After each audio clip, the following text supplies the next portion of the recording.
Assalamualaikum warahmatullahi wabarakatuh. Apakah suara saya terdengar? Waalaikumsalam, terdengar. Terdengar, Bu. Selamat datang Pak Didin yang sudah hadir di sini, Pak Yaya Sudarya, dan Bu Ratna sebagai Kaprodi. Saya mulai ya Bu, Pak, untuk teman mahasiswa.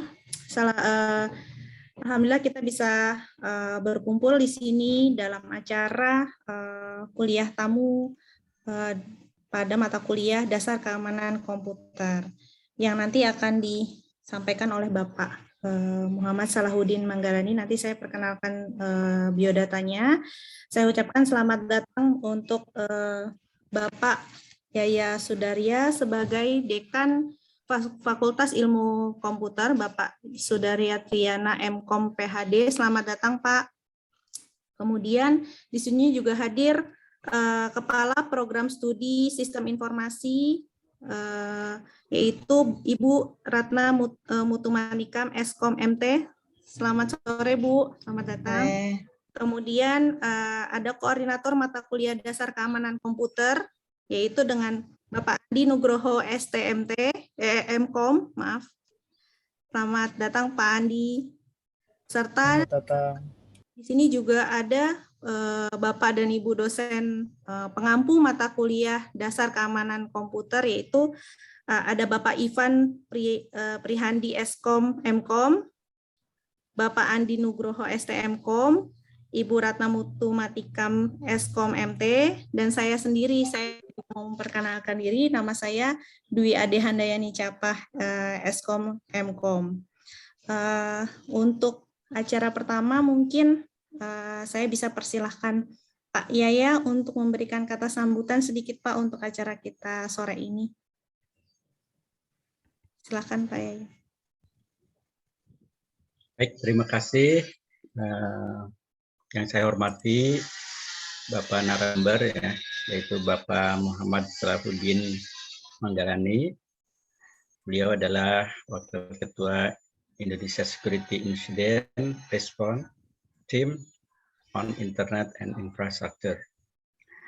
Yang saya hormati Ibu Kaprodi Sistem Informasi, yaitu Kepala Program Studi Sistem Informasi, yaitu Ibu Ratna Mutumanikam, ya. Kemudian Koordinator Dasar Komputer Bapak Andi Nugroho, Bapak Ibu dosen, dan para mahasiswa yang saya cintai. Assalamualaikum warahmatullahi wabarakatuh. Waalaikumsalam warahmatullahi wabarakatuh. Alhamdulillahirabbil alamin. Segala puji bagi Allah Subhanahu wa taala, Tuhan semesta alam. Tidak ada sekutu baginya, yang telah memberikan banyak kenikmatan kepada kita semua, ya. Salawat dan salam semoga Allah melimpahkan kepada junjungan kita Nabi besar Muhammad SAW, yang selalu kita harapkan syafaatnya di yaumil akhir nanti. Alhamdulillah pada sore hari ini, ya, masih diberi kesempatan untuk bersilaturahmi melalui Zoom meeting dalam rangka untuk mengikuti webinar yang berjudul Karir di Sektor Security. Ini berbicara mengenai security ini memang sangat menarik dan tidak pernah berhenti, ya, kalau saya lihat perkembangannya. Jadi kalau kita lihat sekarang ini digitalisasi perkembangannya sangat pesat, ya, dan diterapkan di berbagai bidang. Nah, ini pertukaran data terjadi di mana-mana selama 24 jam, tidak pernah berhenti, ya. Kemudian transaksi keuangan juga terjadi triliunan setiap hari, ya. Nah, yang menjadi masalah adalah ada pihak yang tidak berkepentingan ini mengintai untuk mencuri data, gitu. Nah, sebenarnya kejahatan cyber ini bisa berhasil, ya, kalau sebetulnya dari kelalaian manusia juga, gitu. Karena misalkan kita tidak sengaja membuka email yang malware gitu. Kemudian kita juga tidak sengaja ataupun tidak sadar memberikan data kepada pihak yang tidak berkepentingan ya secara online gitu. Jadi kalau permasalahan di sini adalah dalam mendeteksi pencurian data sebenarnya ini sangat sulit gitu kalau menurut saya. Nanti kalau para ahli kan bisa ini ya mengatasinya dengan mudah. Sebab kalau saya lihat modus pencurian data ini di internet, mereka itu seolah-olah tidak meninggalkan jejak gitu ya. Si pencurinya itu canggih sekali ya, misalkan menyalin data terus menutup kembali, jadi seolah-olah seperti tidak terjadi sesuatu, padahal data kita sudah berpindah dari satu tempat ke tempat yang lain. Nah ini permasalahan yang sering terjadi ya pada saat ini. Baik, itu introduction dari saya ya selaku dekan. Baiklah, saya tidak akan berpanjang lebar ya. Nanti narasumber ya yang lebih canggih yang bisa membahas secara detail, secara rinci. Jadi dari sini saya mengucapkan selamat mengikuti webinar ya. Semoga bermanfaat, menambah wawasan sehingga menjadikan kita seperti tadi ya lebih berhati lagi ya, terutama dalam perihal security ini ya.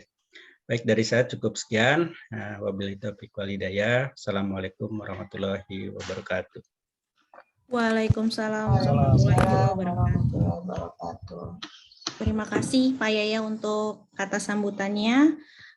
Selanjutnya untuk mempersingkat waktu, kita akan mendengarkan lagu Indonesia Raya dan Mars UNB. Silakan Mas Nandu.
Baik, kita langsung ke acara inti kita, yaitu kita mendengarkan materi yang akan disampaikan oleh Bapak Muhammad Salahuddin Manggalani. Ini nama lengkapnya, tapi sebenarnya kalau panggilan akrabnya Pak Didin ya Pak. Lebih Ya, kalau betul. dalam security itu kalau kita sebutnya Pak Muhammad Salahuddin Manggalani itu mungkin masih agak mikir siapa ya, tapi kalau kita sebut Pak Didin, wah langsung tuh semua orang, oh iya Pak Didin, langsung kenal yang namanya Pak Didin.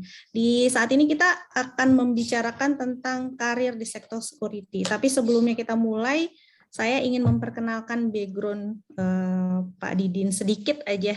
Sebenarnya kalau dibaca semuanya sih Pak Didin banyak banget nih, bisa habis satu sesi kita ini.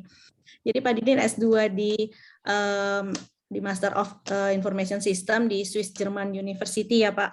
Kita satu alumni, sama saya satu alumni dengan Pak Didin untuk S2 di Information Systemnya. Kemudian Master of Management di Malang, kemudian itu S2 yang manajemennya, kemudian S1-nya di Teknik Industri di ITN Malang ya. Kemudian Pak Didin ini banyak sekali untuk sertifikatnya itu, banyak sekali sudah mengikuti IL, COVID, kemudian hampir semua sertifikat isi konsel sudah diikuti oleh Pak Didin sendiri, kemudian ada TISA dan masih banyak lagi. Kemudian kalau untuk kegiatan saat ini Pak Didin tuh sampai sekarang di ini ya Pak, Cyber Security Consultant PT Sirka Dhamma Persada, kemudian sekarang juga sebagai CEO di PT Karatek, dan sekarang juga aktif di CTO PT Sky Global Utama. Kalau sebelumnya di 2001 ada di PT Cakra Waskita Teknologi, kemudian juga dulu ada di AD Sirti ya Pak ya, dan masih banyak lagi kegiatan yang di bidang cyber security yang sudah Pak Didin ikuti seperti itu. Itu saja sih perkenalan singkatnya dari saya, mungkin nanti Pak Didin bisa tambahkan gitu. Ya, untuk waktu dan tempat saya persilahkan Pak Didin. Ya, terima kasih Mbak Dwi. Ya, jadi biasanya saya dipanggil Capah kalau di Capah, kalau enggak Ade sama Pak Didin ini. Dulu atasan saya Pak Didin ini Pak ya. ya. Jadi apa namanya, memang lama dulu ya kita satu kantor dengan teman-teman yang lain. Jadi dulu di ID Sirti memang ya ID Sirti boleh dibilang salah satu pelopor ya di bidang cyber security ini, khususnya untuk di pemerintahan begitu. Baik, saya mohon izin kita mulai diskusi kita sore hari ini. Mudah-mudahan nanti teman-teman bisa mendapatkan manfaat dan mungkin ada yang bisa kita diskusikan selain dari cerita-cerita. Selamat sore, terima kasih Pak Dekan, Pak Yaya, kemudian Bu Ratna. Kesempatannya ini pertama kalinya saya ke Mercu Buana gitu. Beberapa perguruan tinggi yang lain sudah beberapa kali gitu ya. Kalau Mercu Buana baru kali ini gitu. Ini salahnya si Dwi ini nggak ngajakin saya dari dulu. Baik, sore ini kita akan bercerita sedikit tentang karir di sektor security ya di Indonesia khususnya ya pada saat ini. Bagaimana kira-kira prospeknya bagi teman-teman yang sekarang menekuni bidang ini begitu ya, terutama yang mengambil konsentrasi di security, IT security. Ini ada satu peluang yang cukup besar dan akan berkembang nanti ke depan semakin luas begitu ya. Jadi seperti kita ketahui sekarang ini yang namanya ini jangan terganggu dengan judulnya ya. Judulnya ini judul Merebus ya. Merebus ini nama band Bapak Ibu. Jadi teman-teman yang aktif di security ini kemudian kita punya band yang khusus security ya, karena sebelumnya sudah ada yang namanya band IT ya, namanya band IT. Kalau Kalau dicepetin gitu singkatannya jadi bandit gitu. Jadi kita bikin lagi grup band namanya Merebus gitu. Jadi di dalam diskusi ini apa namanya, sekarang ini kita berada dalam era di mana yang namanya security itu bukan lagi sebuah kebutuhan yang sifatnya itu opsional ya. Sekarang ini yang namanya security itu embedded. Mulai dari sejak dari kita teman-teman yang belajar DevOps ya, mulai dari membuat program dalam apa namanya siklus DevOps itu sekarang disiplin yang terbaru sudah memasukkan aspek security. Jadi namanya bukan DevOps lagi tapi DevSecOps gitu ya. Jadi Development, Security, dan Operation. Jadi security menjadi salah satu bagian dari siklus tersebut. Artinya kalau satu program tidak mengikuti disiplin secure programming, apabila suatu aplikasi telah sampai pada level alpha development-nya, kemudian dia harus berhadapan dengan tools yang berfungsi sebagai pentest di level aplikasi ya. Jadi security merupakan bagian yang sudah embedded dan harus ada di dalam setiap aspek kita memanfaatkan IT. Jadi kita tidak bisa lagi kalau bicara tentang IT kemudian apa namanya atau kita bicara security itu eksklusif security, sekarang sudah tidak bisa. Jadi kalau zaman dulu misalkan kita mengatakan wah kalau ingin nyaman maka keamanan itu sedikit dilonggarkan. Kemudian kalau kita ingin aman maka kenyamanan harus sedikit dikorbankan. Nah kalau zaman sekarang sudah harus berjalan beriringan. Aman dan juga nyaman. Itu harus kondisi yang bisa dicapai sekarang ini. Kalau dulu tidak bisa. Contohnya misalkan sekarang, dulu kita menerapkan enkripsi pada device level yang sangat katakanlah mobile device ya. Itu dulu masih ragu-ragu kalau dari sejak awal kita menerapkan enkripsi misalkan. Kenapa? Karena membutuhkan computing power yang besar dan itu bisa mengganggu apa namanya device yang kita gunakan.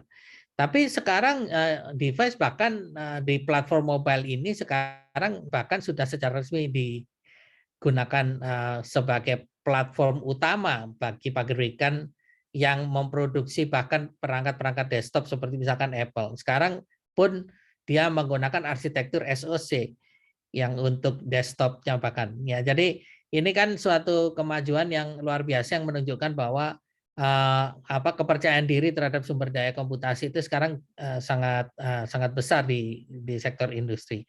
Nah, sehingga tidak ada alasan lagi ya apabila kita menerapkan keamanan seperti misalkan security enkripsi itu menjadi problem karena keterbatasan sumber daya. Sekarang tidak lagi. Jadi sekarang kalau mau menerapkan enkripsi di level mobile pun itu bisa seamless berjalan bahkan user tidak merasakan apa-apa. Bahkan sekarang sudah ada chip-chip baru yang ditanamkan khusus untuk security seperti hardware security module yang ada di dalam perangkat iDevice ya, produksi Apple ataupun di flagship seperti punya Samsung sekarang sudah ada. Nah, ini menunjukkan bahwa kebutuhan security sekali lagi adalah kebutuhan yang embedded, bukan lagi alternatif, tapi sudah harus ada. Jadi kalau ada produk yang tidak menggunakan security atau ada solusi yang tidak mempertimbangkan security sebagai salah satu aspek penting di dalam operationnya, maka produk tersebut akan kehilangan kepercayaan dari pasar.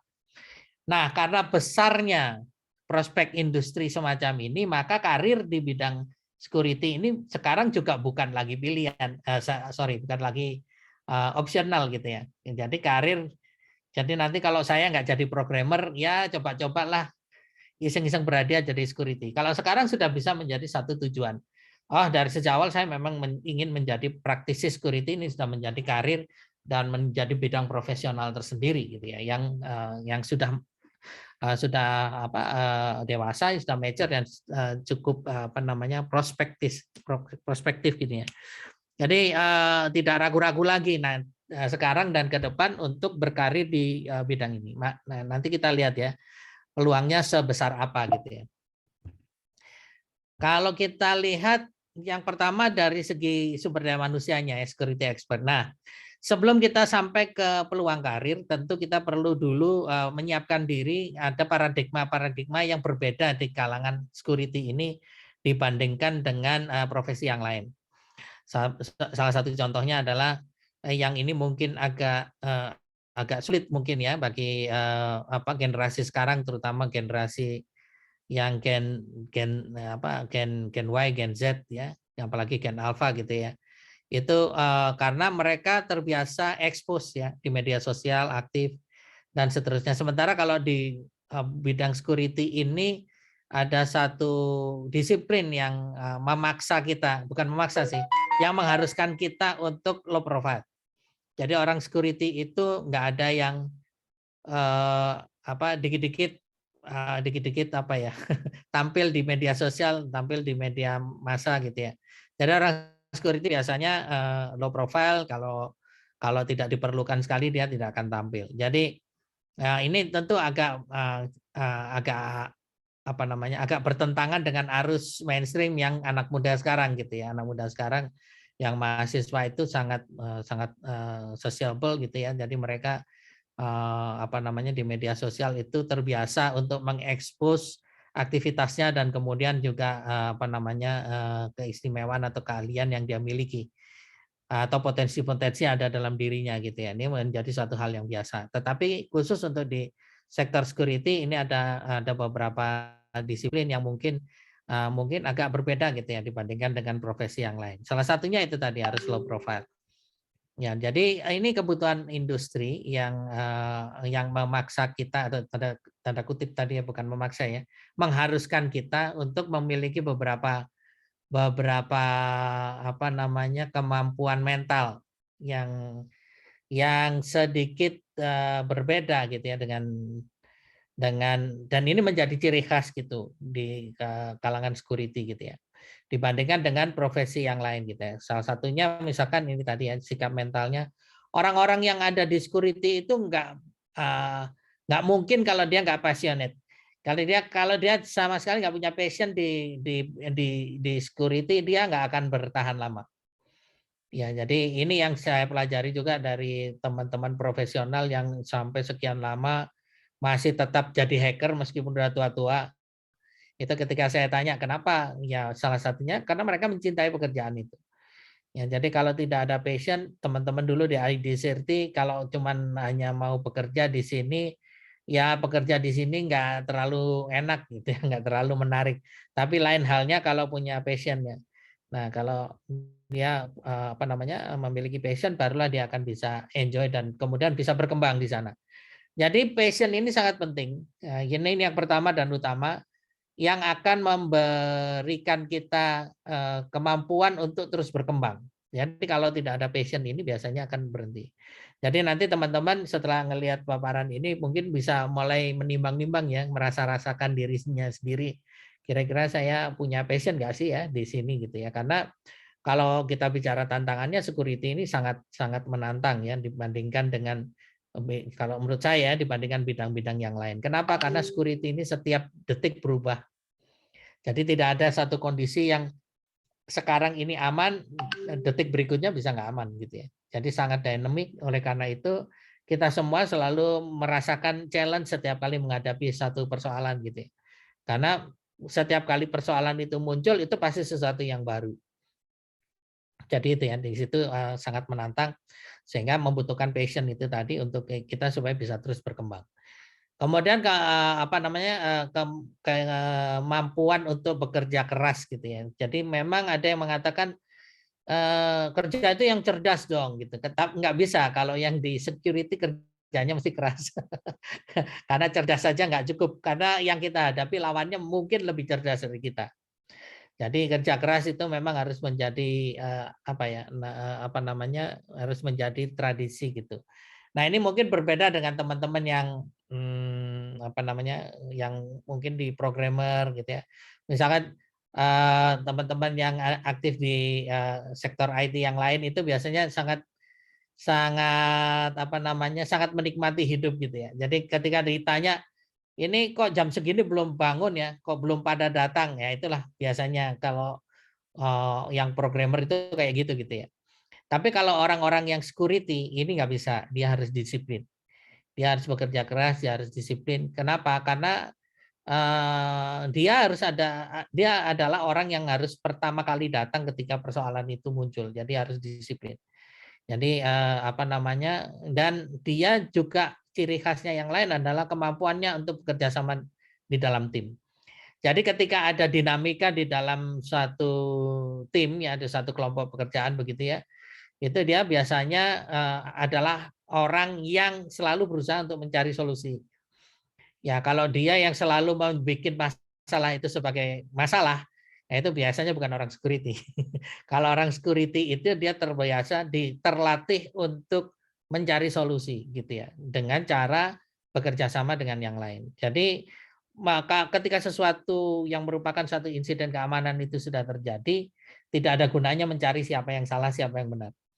Yang berguna adalah bagaimana agar supaya insiden tersebut bisa teratasi, tidak ada collateral damage, tidak meluas dan tidak mengakibatkan kerugian yang lebih besar. Ya, jadi kerjasama itu penting. Kenapa kerjasama ini penting? Karena kita saling tergantung dan saling membutuhkan resource. Kalau musuh kita itu bisa resource-nya unlimited. Ya, dan dia punya motif macam-macam banyak. Sementara kita biasanya less motivated gitu ya.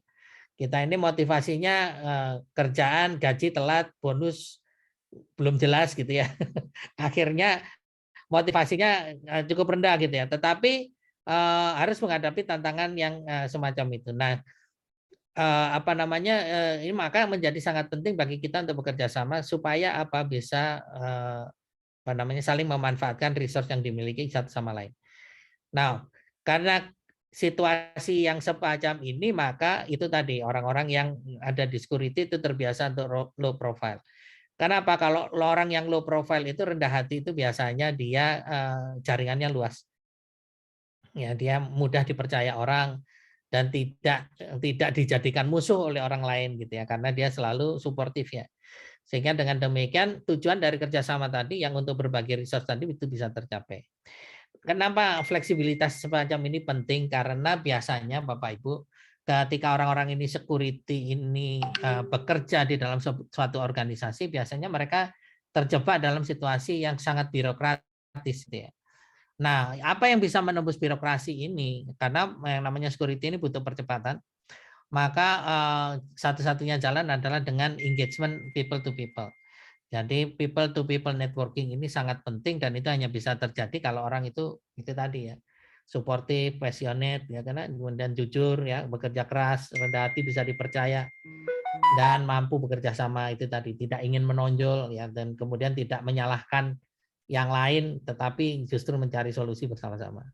Nah, ini adalah sikap mental yang harus menjadi catatan kita, makanya ini ditaruh di nomor 1 gitu ya, dan biasanya paling panjang untuk dibahas. Kalau yang lain-lain, nah ini ya, kalau yang lain-lain kita bahasnya pendek-pendek bisa gitu ya. Seperti misalkan integrity memang penting, tapi itu bisa dipelihara dan bisa bisa dilatih gitu ya. Yang paling penting sebenarnya kalau untuk integrity ini, jangan sampai kita melakukan sesuatu yang ilegal.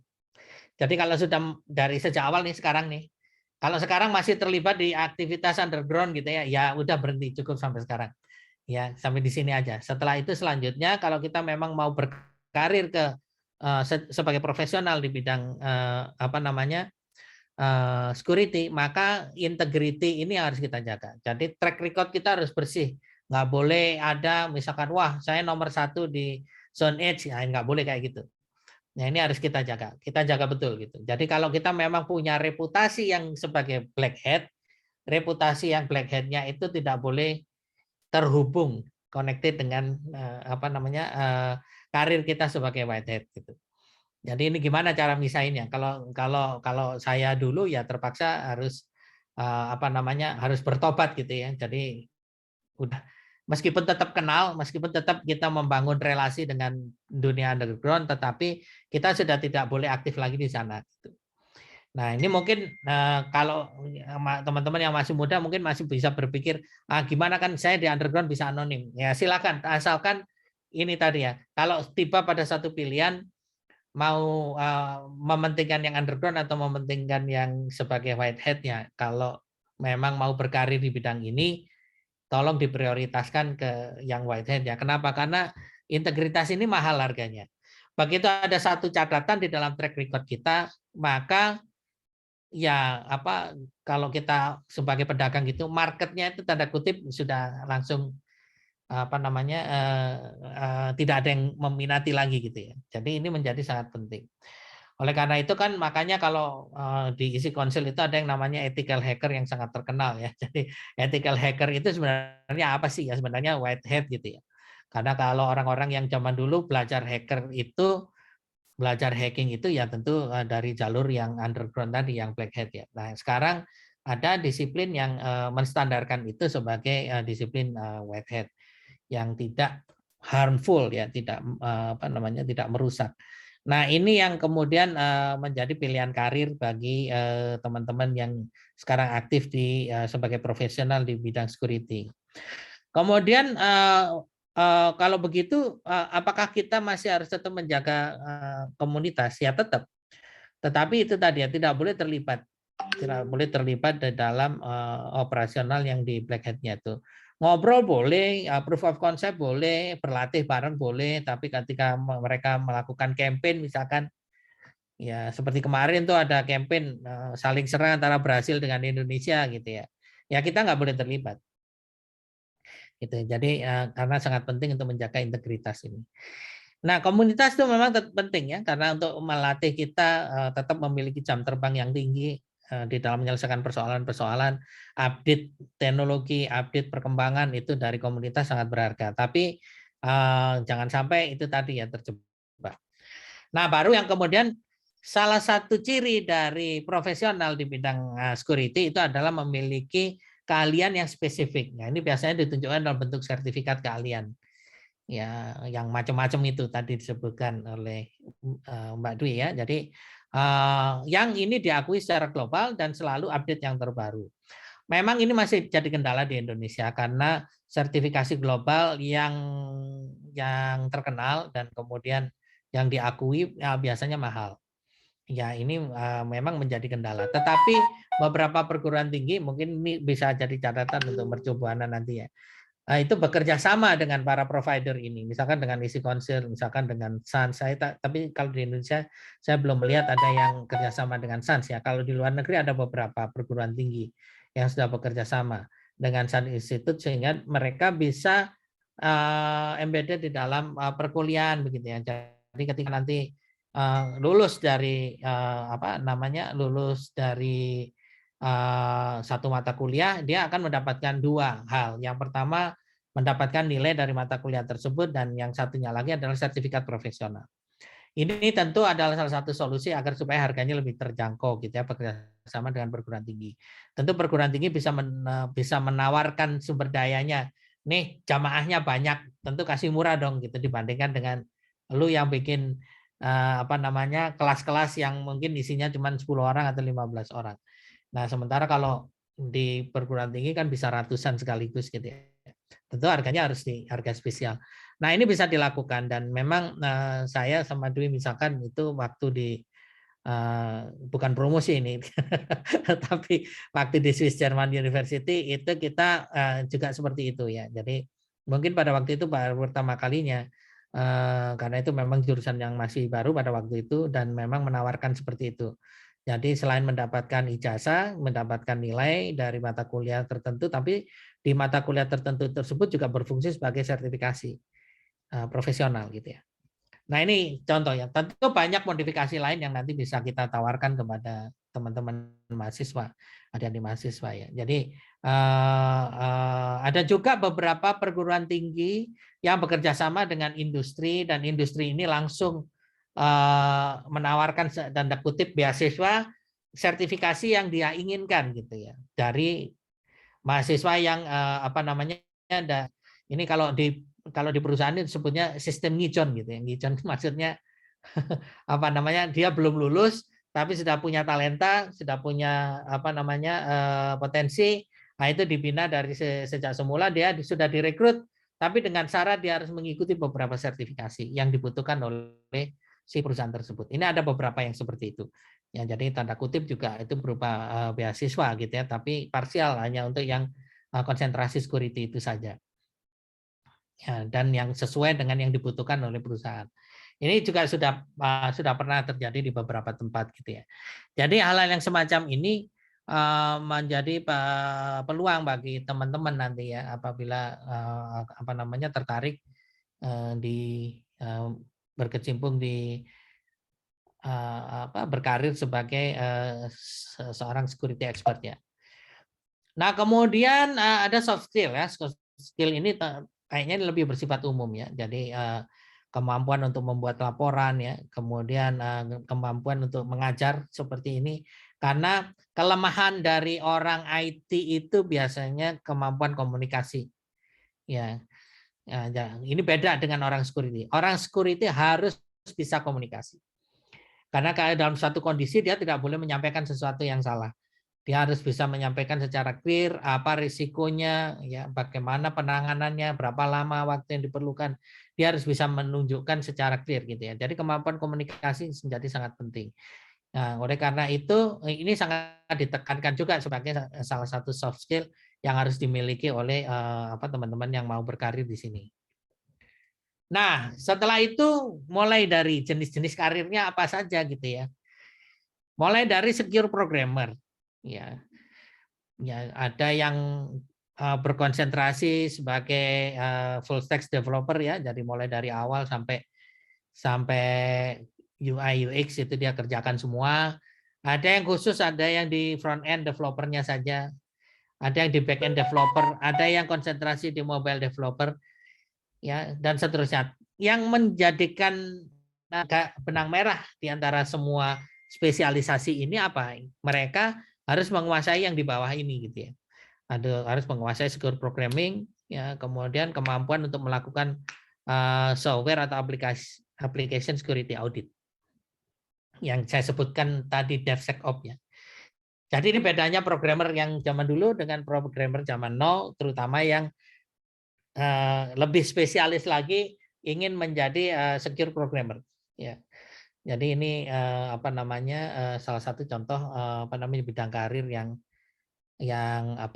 menonjol sekarang ini. Yang berikutnya apa yang menonjol? Security spesialis. Nah, ketika kita bicara security spesialis itu sebenarnya banyak, panjang gitu ya. Mulai dari security advisor, ya, kemudian ini bagi yang suka untuk security tapi di level yang atas ya, di level manajemen ya.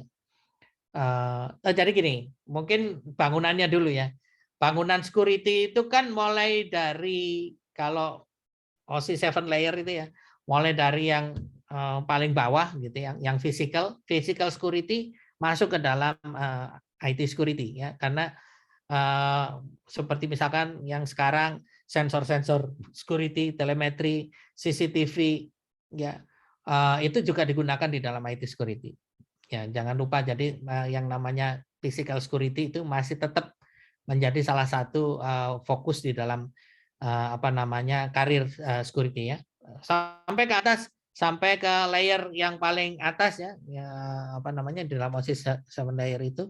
Oleh karena itu ketika sudah sampai di layer yang paling atas, para pengambil keputusan, maka di sana ada security advisor. Ya, jadi ini adalah spesialisasi yang di layer atas gitu ya. Kemudian di layer desain ya ada security architect. Ya. Selain kalau yang di IT architect itu lebih spesialis lagi, di dalam IT architect itu ada security architect. Kemudian ada security analyst. Ya, kalau security analyst ini kita sudah cukup banyak mendengar ya. Jadi kalau security architect tadi membuat satu desain apapun itu ya, aplikasi, sistem, jaringan ya yang sudah meliputi keamanan. Kalau security analyst itu ketika mereka sudah menjalankan berbagai macam tadi ya aplikasi, sistem, jaringan, itu dia melakukan pemeriksaan dan memperbaiki kerawanan-kerawanan. Ini ada pekerjaan dari security analyst. Kemudian security assurance. Nah, security assurance apa bedanya dengan security analyst? Kalau security assurance itu melakukan pengujian ya.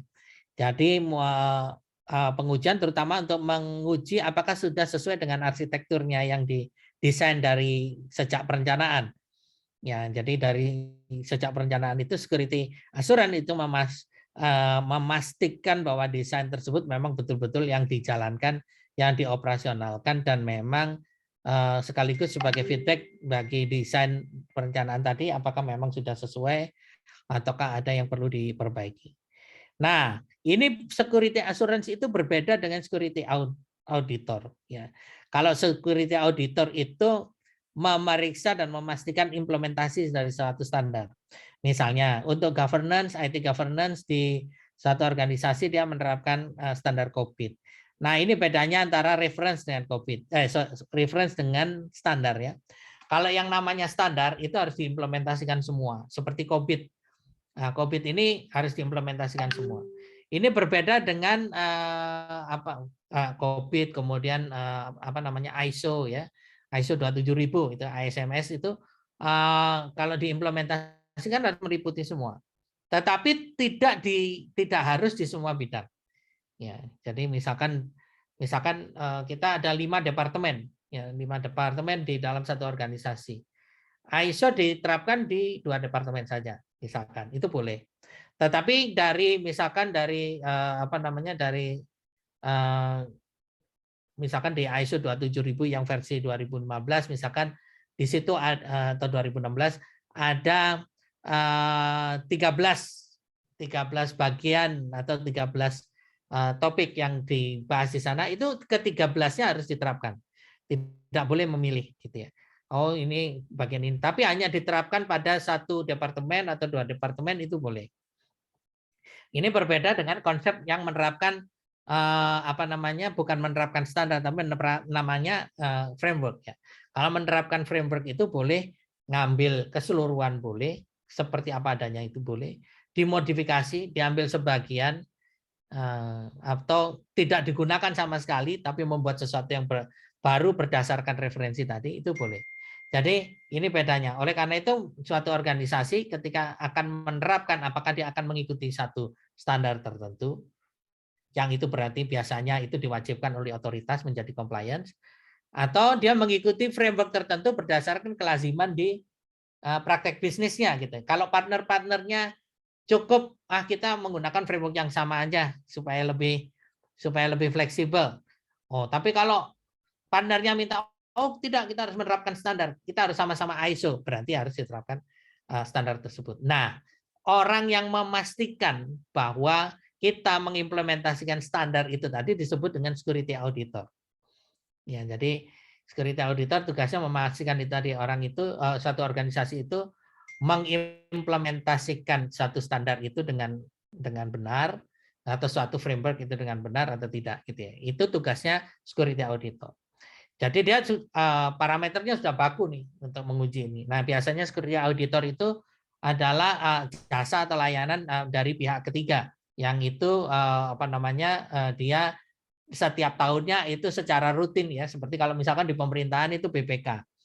BPK itu lah yang disebut dengan auditor gitu ya. Dari setiap tahun dia datang ke setiap instansi untuk mengaudit, untuk memeriksa apakah sudah sesuai dengan standar. Sama, auditor yang di security auditor melakukan hal yang sama. Setahun dia bisa datang sesuai yang dimandatkan regulator. Misalkan kalau di sektor perbankan atau di sektor finance itu oleh regulatornya diwajibkan 2 kali audit security. Ya oleh karena itu dalam setahun dia berkeliling tuh. Ya untuk melakukan audit sesuai dengan standar yang ada di perbankan. Nah, ini berbeda tadi dengan yang namanya security assurance ya. Kalau security assurance itu memastikan produk-produk yang digunakan termasuk solusi-solusi keamanan itu berjalan dengan baik gitu ya. Sorry sebentar.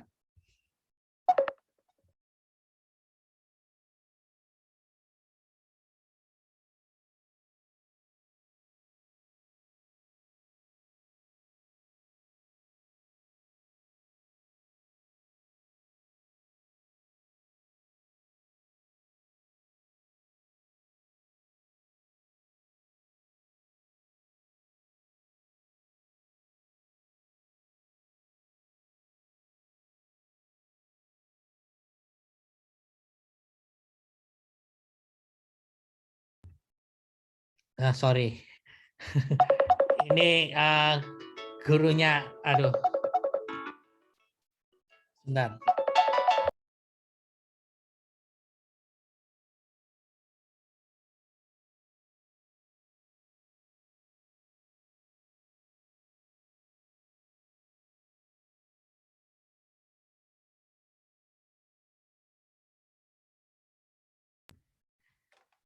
Jadi gurunya Mbak Dwi sebelumnya nih, Prof. Eko.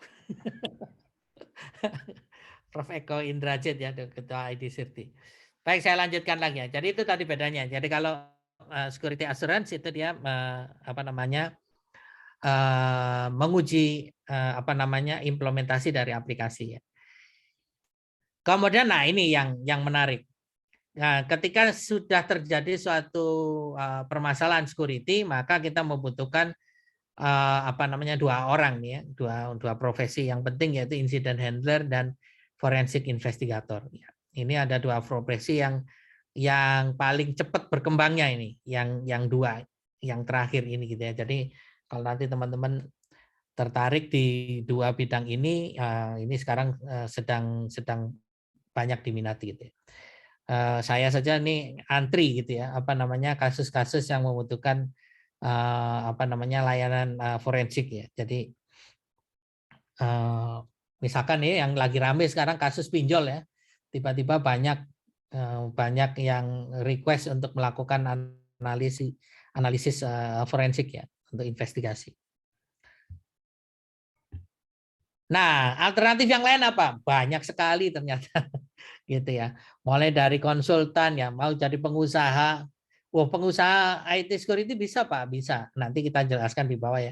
Di bawah nanti ada beberapa contoh bagaimana bisnis di IT security ini berkembang dan berapa networknya gitu ya, supaya nanti tertarik gitu ya. Kalau lihat nilainya bagus gitu kan, wah ini kayaknya prospeknya bagus gitu ya. Sampai menjadi yang praktisi yang super spesialis ya di bidang forensik tadi disampaikan, kemudian malware ya, kemudian ada security surveyor. Ini juga profesi baru yang kenapa kok security survey ini sekarang menjadi profesi yang menarik. Jadi teman-teman yang mengkombinasikan antara keahlian statistik dengan pemahaman tentang IT security, itu sekarang banyak di-hire oleh perusahaan-perusahaan untuk memproyeksikan tantangan security ke depan gitu ya. Jadi melakukan analitik ya, melakukan istilahnya itu sekarang namanya threat intelligence namanya. Ya, threat intelligence ini sekarang menjadi satu bidang yang sangat diminati oleh semua perusahaan karena mereka sudah menyadari betapa pentingnya nanti ketika dia memproyeksikan bisnis nih. Nah, yang namanya bisnis ini biasanya dibayang-bayangi dengan atau diikuti dengan tantangan yang berupa ancaman keamanan tadi. Nah, ancaman keamanan ini juga harus diproyeksikan gitu ya. Jadi bukan hanya bisnisnya.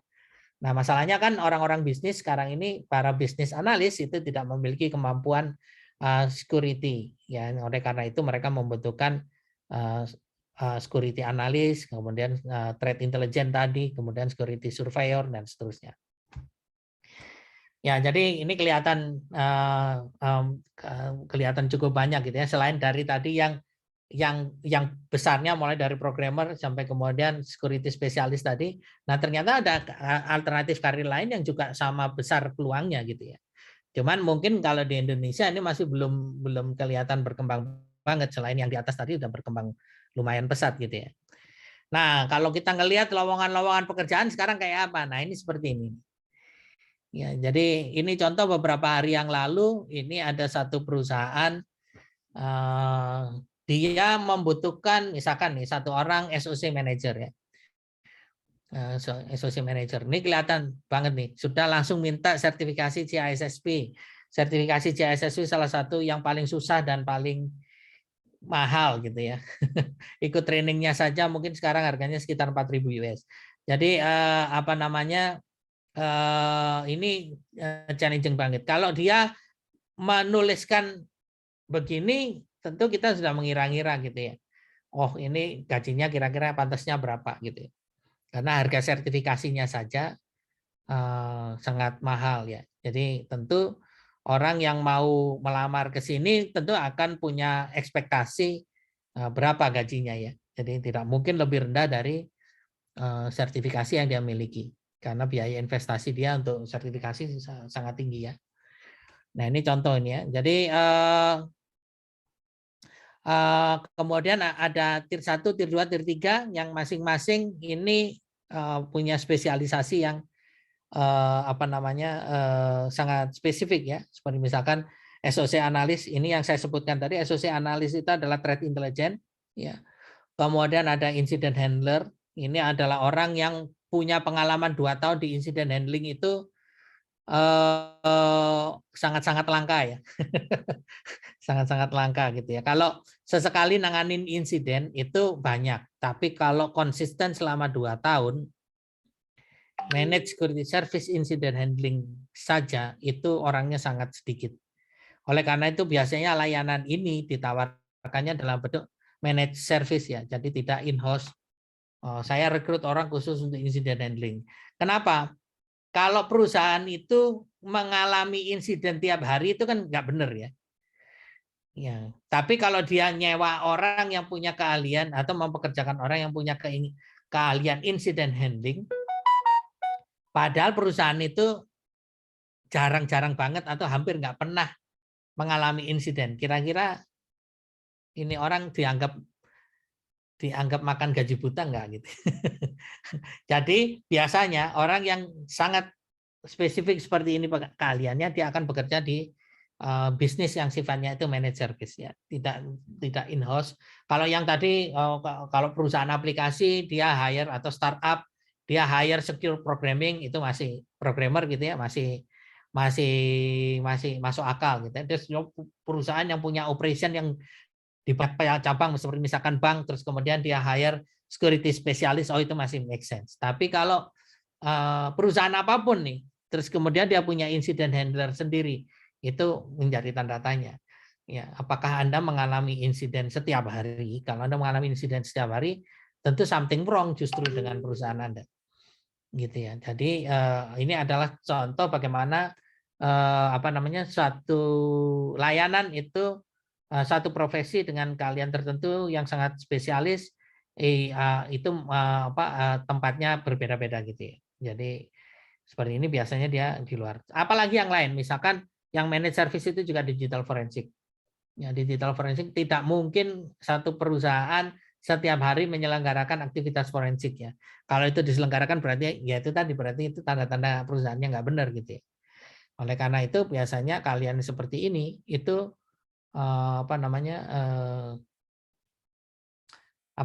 merupakan aktivitas yang sangat khusus gitu ya, tidak daily activity dan tidak menjadi pegawai tetap di suatu perusahaan. Nah, sekarang pertanyaannya, lah tapi kenapa ini ada tawaran kayak begini? Nah, pertanyaan kita harusnya kan ini sebenarnya siapa sih yang nawarin? Nah, ternyata yang menawarkan ini adalah perusahaan managed service security. Ya, jadi dia memang sengaja merekrut spesialis karena memang dia bisnisnya menawarkan spesialisasi ini kepada perusahaan-perusahaan lain. Ya, jadi dia menawarkan jasa layanan security kepada pihak lain. Ya, ini jadi oleh karena itu dia perlu merekrut orang-orang yang super spesialis seperti ini. Ya, tapi dari sini mungkin teman-teman nanti bisa dapat gambaran gitu ya. Kira-kira keahlian apa, bidang apa, profesi apa nanti yang bisa diminati gitu ya. Oke, kita lanjut yang berikutnya. Nah, tadi yang bicara bisnis ya. Selain tadi kalau karir personal seperti itu mungkin ya. Nah, sekarang bagaimana kalau security service? Kalau kita menyelenggarakan bisnis IT itu IT security apa saja. Nah, ini mungkin nanti kalau kita ketemu perusahaan seperti ini kita bisa ngelamar di sini gitu ya. Salah satu contohnya adalah security maintenance. Jadi dia nggak melakukan, kan ada yang sekarang ini banyak perusahaan yang melakukan maintenance hardware, maintenance database, maintenance portal gitu ya. Nah, ini enggak, dia menawarkan security maintenance. Ya, security maintenance itu apa? Misalkan nih, web application security. Ya. reguler dia melakukan asesmen, ya mungkin setiap 3 bulan sekali atau bahkan sebulan sekali. Kemudian melakukan log analysis gitu ya. Masalahnya kenapa kok orang membutuhkan layanan seperti ini? Karena sebagian besar bisnis itu memanfaatkan teknologi ini adalah sebagai enabler bagi aktivitas mereka. Tetapi mereka tidak ada yang fokus kepada security. Karena memang bisnisnya bukan security. Sehingga mereka membutuhkan orang lain yang mau membantu dia, tapi orang lain tersebut sangat fokus di dalam security. Nah, inilah yang disebut dengan security maintenance. Jadi aspek mulai dari sekedar mengupdate antivirus. Ya, ini kan hal yang sederhana ya, tapi bisa jadi karena organisasi yang sangat besar orangnya kelupaan. Karena mereka tidak concern ke sana. Yang seharusnya sekarang ada varian ransomware baru sedang mengancam sektor tertentu, yang itu adalah kebetulan sektor tersebut gitu ya. Ya, ini nggak ada yang ngasih tahu. Nah, security maintenance itu memberikan alert atau peringatan semacam ini. Nah, ini kalau perusahaan yang levelnya baru mulai saja, itu pendapatannya pada tahun pertama itu bisa mencapai 1 miliar. Ya, jadi cukup lumayan gitu ya. Jadi ini kalau perusahaan yang baru mulai dan dia bisa mendapatkan 10 perusahaan pelanggan security maintenance gitu ya, itu dia pendapatnya bisa mencapai 1 miliar. Net worth-nya selama 1 tahun ya, dalam tahun-tahun pertama gitu ya. Artinya kalau udah melewati tahun-tahun pertama, biasanya perusahaan security itu 3-4 tahun itu dia sudah survive ya. Itu biasanya penghasilannya udah berlipat-lipat ya. Jadi jauh lebih besar dari ini. Nah, apa saja yang dibutuhkan di situ ya? Ini tadi ya, analisis staff, ya, tim yang punya kemampuan pentest ya. Ini biasanya dibutuhkan di dalam security maintenance. Kemudian yang spesialis di dalam security assessment yang tadi sudah saya sampaikan ya, apa bedanya antara assessment dengan yang auditor tadi. Ini assessment ya.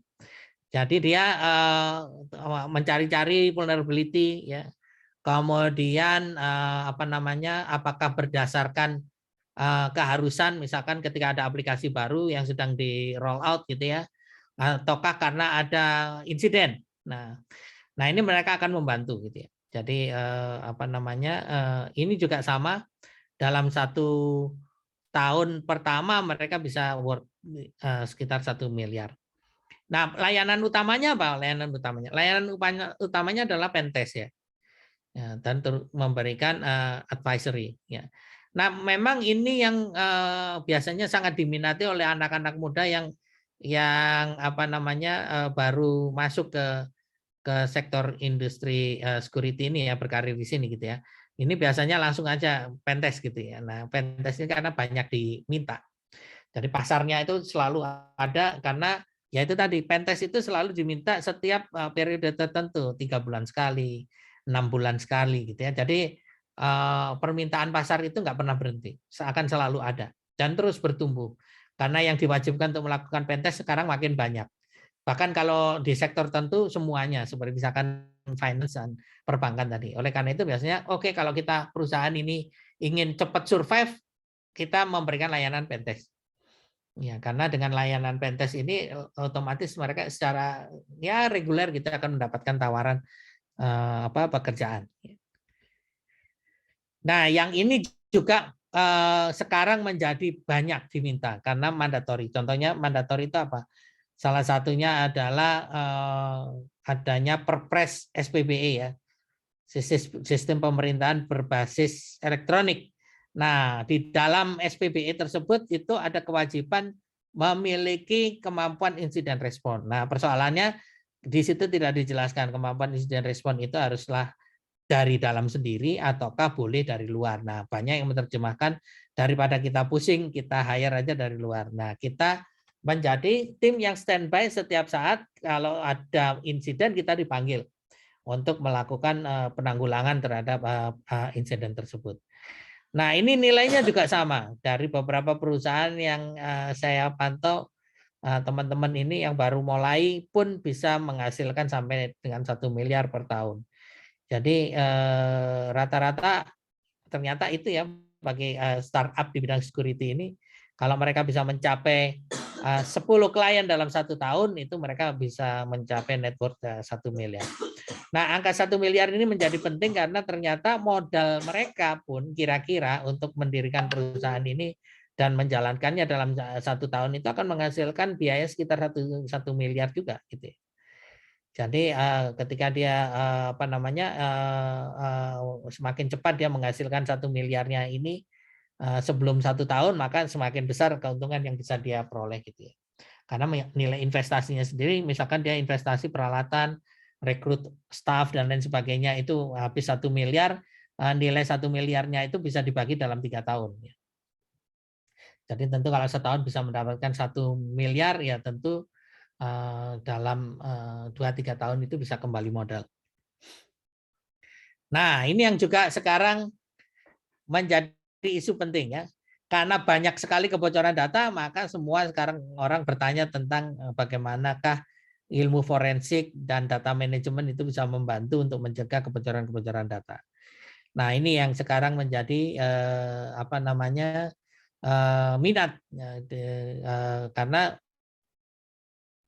terus terang di sektor ini masih sangat kurang ya profesional di bidang forensik ini dan khususnya data manajemen ya, karena banyak para pengelola data itu di instansi-instansi itu ternyata adalah orang-orang lama ya, yang masih konsepnya data warehouse gitu ya, padahal sekarang sudah web application semua, sudah mulai konsepnya bergeser, bukan lagi data warehouse tapi data lake gitu ya. Jadi makin bergeser yang makin nggak cocok dengan orang-orang lama ini. Nah, sebagai akibatnya ada gap tersebut kemudian menimbulkan tantangan baru, celah-celah keamanan baru di sektor data manajemen ini menjadi melebar gitu ya. Jadi menjadi sangat besar sehingga membutuhkan expert yang bisa memandu proses transisi ini dan memanagenya sedemikian rupa sehingga kemudian tidak timbul ancaman berupa kerawanan keamanan tadi gitu ya. Nah, ini sangat dibutuhkan ya. Orang-orang yang memiliki kemampuan untuk analis ya, kemudian sejumlah tools yang digunakan untuk forensic lab ya. Karena banyak di antara masa-masa transisi ini keluhan yang terbesar itu kehilangan data. Jadi data recovery itu menempati nilai rupiah yang tinggi gitu ya. Di antara jasa-jasa yang lain itu. Dan oleh karena itu data recovery ya, data protection, data secure disposal device itu adalah layanan yang mampu menjamin karir di bidang forensik ini untuk tetap sustainable gitu. Ya, jadi karena itu terus berulang ya. Sama seperti yang tadi ya, ada mandatory gitu. Kalau ini karena memang perjalanan proses bisnis in the end itu pasti akan ada data recovery, pasti akan ada data protection, pasti ada secure disposal. Dan ini akan selalu berjalan terus gitu ya. Sehingga keahlian ini tidak diperlukan ya, selalu akan diperlukan. Ya, jadi ini sama kira-kira networknya juga sekitar 1 miliar. Kalau kita berapa banyak Pak ini timnya? Ada satu contoh perusahaan teman-teman kita ya baru mulai menyelenggarakan layanan-layanan security semacam ini. Mereka start dengan 4 atau 5 orang. Ya, itu dalam 1 tahun mereka bisa menghasilkan segini. Jadi sebenarnya ya 1 miliar bagi 5 orang lumayan, gitu ya. Nah, kemudian ada layanan yang lain ya, mulai aneh-aneh gitu ya. Nah, ini managed threat monitoring. Nah, ini biasanya kalau sudah begini, layanan yang other service ini harus tanda kutip ada investornya. Ya, karena mereka biasanya embedded dengan satu teknologi tertentu yang itu membutuhkan investasi yang tidak murah. Sebagai contoh misalkan tadi ya, forensik. Forensik itu peralatannya tidak ada yang murah. Jadi kalau kita hanya mengandalkan persoalan-persoalan di persoalan-persoalan di lapangan yang membutuhkan tools-tools tertentu dan kita berinvestasi di dalam tools-tools tersebut, maka itu biasanya nggak balik modal tuh, karena toolsnya harganya luar biasa gitu ya. Nah, supaya kita bisa mengejar itu tadi, maka muncullah yang namanya mengejar investasi itu tadi, kita menamakannya sebagai other security services ya. Yang ini kenapa disebut other? Karena memang sangat sophisticated ya. Biasanya kadang bahkan diminta secara spesifik klien tertentu itu meminta adanya layanan yang belum pernah ada sebelumnya gitu ya. Ya seperti misalkan beberapa waktu yang lalu ada instansi pemerintah itu minta disediakan layanan threat hunting. Ya, jadi threat hunting, jadi tidak cukup hanya ditemukan apa penyebab threat-nya dan gimana cara ngobatinya, mereka juga hunting atau mencari siapa pelakunya. Ya, tentu ketika sudah sampai di sini itu butuh peralatan tools yang sophisticated dan itu biasanya ada investornya gitu. Dan investor di belakangnya biasanya adalah raksasa-raksasa teknologi gitu ya. Nah, mereka memang sengaja memodali perusahaan-perusahaan yang mau spesialis seperti ini. Tujuannya adalah untuk mengembangkan tools mereka itu ya. Jadi supaya kalau proof of concept melulu repot gitu ya. Bahkan kadang proof of concept itu mereka mengeluarkan biaya yang tidak sedikit juga. Daripada begitu, sama-sama begitu, yuk kita kerjakan yang memang persoalan yang beneran, sehingga tools yang produk mereka ini atau teknologi yang mereka punya ini betul-betul proven di dalam aktivitas yang real. Ya. Nah ini yang biasanya yang other service ini bekerja sama dengan investor-investor tertentu. Contoh yang paling ini adalah manage threat monitoring. Ya, ini pernah dilakukan oleh IDCIRT dulu gitu ya. Jadi kita nawarkan ke instansi-instansi untuk kita pasang sensor. Ya, sensor ini akan memantau aktivitas di setiap instansi tersebut. Hasil dari monitoring di instansi tersebut kita analisis dan kemudian hasil analisisnya kita sampaikan kepada instansi yang bersangkutan tersebut sehingga mereka bisa mempelajari. Nah, kalau mereka butuh korelasi, kita berikan data-data analitik yang di level nasional yang sekiranya berkorelasi dengan mereka. Nah, ini sekarang yang melakukan ini adalah swasta. Swasta mereka masang sensor, mereka memasang intelijen gitu ya. Sedemikian rupa sehingga nanti ketika mereka mendapatkan anomali-anomali atau melihat ada visibility tertentu yang berkaitan dengan threat dan vulnerability, maka mereka akan memberikan report ya. Dan tidak cukup hanya report, biasanya mereka juga melakukan pelatihan gitu ya, atau bersama-sama melakukan asistensi untuk memperbaiki. Ya, nah ini potensialnya sangat besar. Kenapa? Karena itu tadi salah satunya Perpres tadi. Perpres tadi mewajibkan ya. Jadi kalau kita nunggu insiden terus kemudian baru manggil tim respon insiden tadi kan telat, sudah terjadi, kita sudah jadi korban. Nah, sebelum itu terjadi gimana caranya? Nah, ini caranya adalah mencari perusahaan yang mau melakukan managed threat monitoring untuk mereka. Ya, jadi ini sekarang dibayar cukup mahal dan kontraknya biasanya tahunan. Nah, langsung dibayar di muka gitu ya selama 12 bulan gitu ya. Nah, keuntungannya apa menyelenggarakan ini? Mereka punya toolsnya satu tapi dipakai oleh banyak klien gitu ya. Jadi modalnya satu tapi yang nyetor ada 10. Oleh karena itu yang ini salah satu kelompok bisnis salah satu bisnis security yang paling cepat menonjol gitu ya. Karena sama-sama cuma begitu doang, masang sensor doang. Dia sudah mendapatkan insight dan kemudian karena insight tersebut lah dia kemudian dibayar oleh kliennya. Jadi ini biasanya mereka menyediakan comment center gitu ya, staff untuk analisis gitu ya, yang jumlahnya cukup banyak dan ini yang penting juga ya, mereka menyediakan secure data center. Tapi ini tidak wajib ya, karena beberapa klien yang mungkin agak paranoid gitu ya, mereka meminta agar perusahaan seperti ini menyediakan juga backup mirror tapi yang yang terpisah gitu ya, yang berada di pihak ketiga. Nah, kemudian bisnis yang berikutnya yang juga nilainya bisa dengan cepat itu membesar itu adalah konsultasi dan awareness.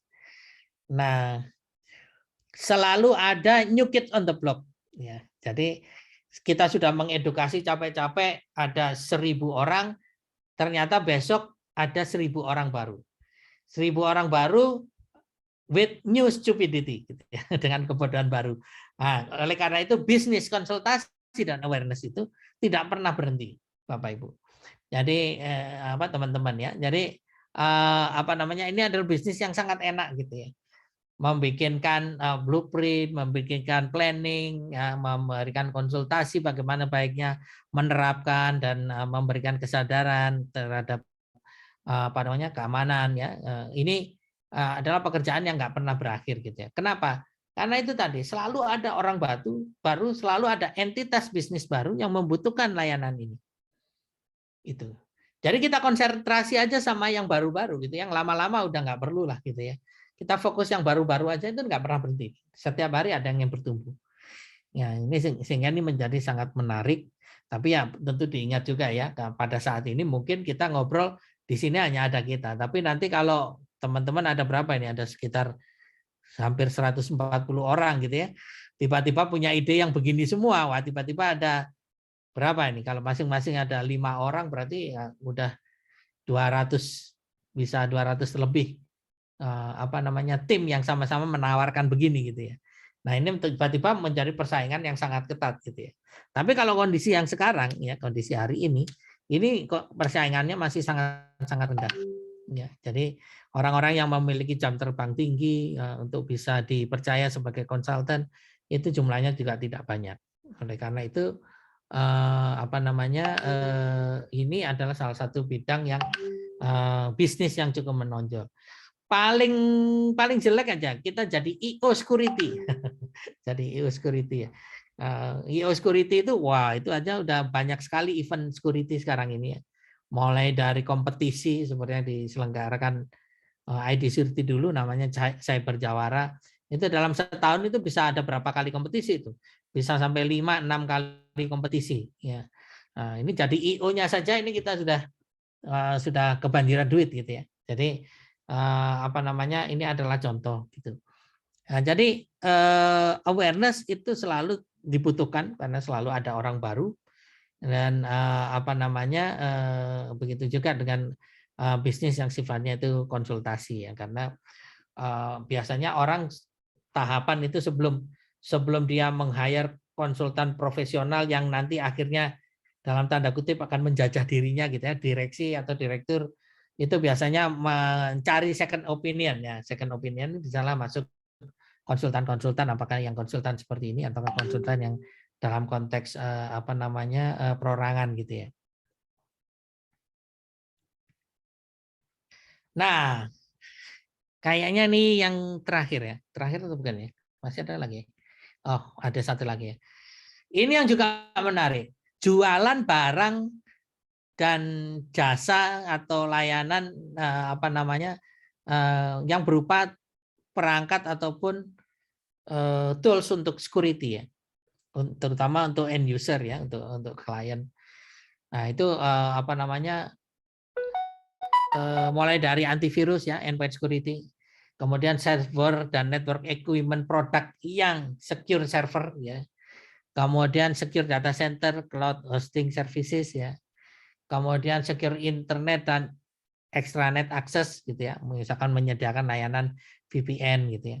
Nah, teman-teman yang sudah terbiasa mengelola blok IP address untuk organisasinya pasti belakang-belakangan ini cukup sering menerima email gitu ya, atau permintaan-permintaan itu yang bukan ngajakin ya, ingin menggunakan research yang kita miliki gitu ya. Misalkan boleh nggak IP address-nya disewa gitu barang seminggu gitu. Nah, itu memang biasanya adalah mereka yang memiliki aktivitas underground dan mereka membutuhkan IP tertentu yang tidak terlacak gitu ya. Nah, ini biasanya itu kita ditawari gitu ya kalau kita memiliki IP. Nah, ini untuk menunjukkan apa? Menunjukkan bahwa IT aset itu memiliki value yang tinggi gitu ya. Sehingga kemudian ada orang yang memilih untuk bisnis khusus di bidang hardware, software, dan solution ini yang merupakan sebagai pedagang gitu ya. Jadi bukan sebagai technical expert, tapi dia menjadi pedagang gitu ya. Pokoknya lu minta apa, gua ada gitu ya, Pak lu gak ada gitu ya.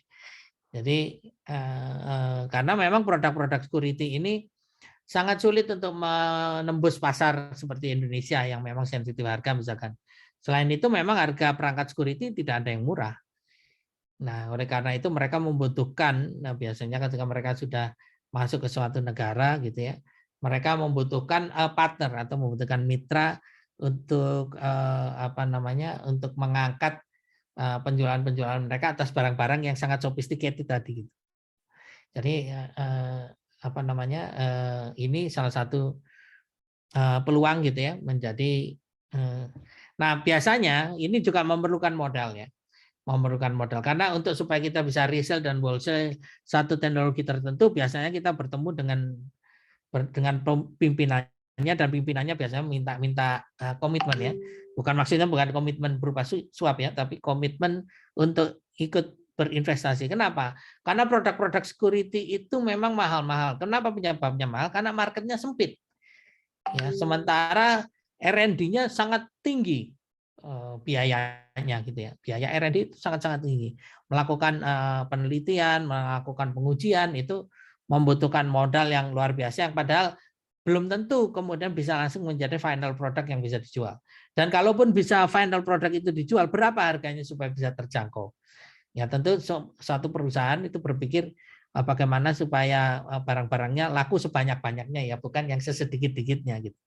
Nah, inilah problemnya di sektor hardware security ya. Kalau di hardware security itu memang kita berjuang untuk bagaimana meningkatkan volume itu. Sehingga memang kalau itu tidak tercapai ya kita selamanya akan melihat bahwa harga-harga barang security tools dan aplikasi solutionnya itu ya akan segitu-segitu terus gitu ya. Ya jadi ini yang menjadi catatan bagi kita.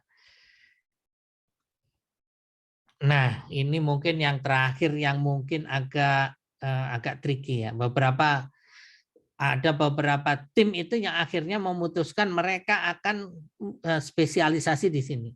Offensive security betul-betul bukan suatu pekerjaan yang sederhana ya. Karena mereka harus menyiapkan lapisan-lapisan kulit bawang gitu ya, onion ring itu sedemikian rupa untuk memproteksi diri mereka ketika mereka menjalankan misinya. Itu tidak bisa terlacak, tidak bisa diketahui berada di mana, ya, dan kemudian siapa saja operator yang ada di belakangnya. Tetapi offensive security itu makin ke sini, itu makin diperlukan ternyata. Jadi lembaga-lembaga kita yang besar-besar itu ya, BSSN, ya, kemudian kepolisian, ya, TNI maupun yang lain-lain, Kementerian Pertahanan, itu semuanya sebenarnya mengharapkan memiliki offensive security. Tetapi konsekuensinya ternyata sangat berat. Seperti misalkan kalau tentara ketahuan melakukan ofensif cyber gitu ya, dan ternyata ketahuan bahwa itu yang melakukan adalah tentara, itu bisa dianggap sebagai pernyataan perang ya. Tentu hal yang semacam ini menjadi sangat sensitif ya karena belum ada doktrin yang terkait military itu tadi gitu ya. Jadi memang sangat berbahaya. Nah, tetapi offensive security ini dibutuhkan gitu. Ya, jadi kalau orang yang seperti ini, ya mereka justru harus melupakan white hat-nya gitu ya. Nah, mereka memang sengaja ditaruh untuk ditaruh di sini untuk untuk mengetahui lebih dalam gitu ya, untuk mendapatkan insight dari sisi si attacker yang itu tidak mungkin mereka dapatkan dari attacker yang sebenarnya gitu ya. Oleh karena itu mereka kemudian meminjam yang disebut dengan atau mendirikan yang disebut dengan offensive security ini. Nah, disinilah kita nanti akan melihat beberapa teknologi yang sangat sophisticated gitu ya, seperti misalkan OSINT, social media dan news analysis, in-depth global security threat analysis ya. Kemudian melakukan simulasi ya. Nah, sebagai contoh mungkin suatu ketika di dalam offensive security ini akan ada perintah dari presiden gitu ya, misalkan presiden mengatakan tolong disimulasikan serangan cyber untuk untuk Jakarta, ya, gitu. Dengan mendekati kebutuhan yang mendekati situasi yang paling real, nah, gitu. Apa namanya? Maka ketika itu dilaksanakan, offensive security ini menjadi sangat penting gitu ya, karena itu dilaksanakan orang-orang offensive security inilah yang akan memandunya gitu. Nah, kemudian service dan bisnis model yang lain, kalau secara umum kita membaginya ke dalam 3 ini ya, risk management, operational cyber security, dan strategic advisory.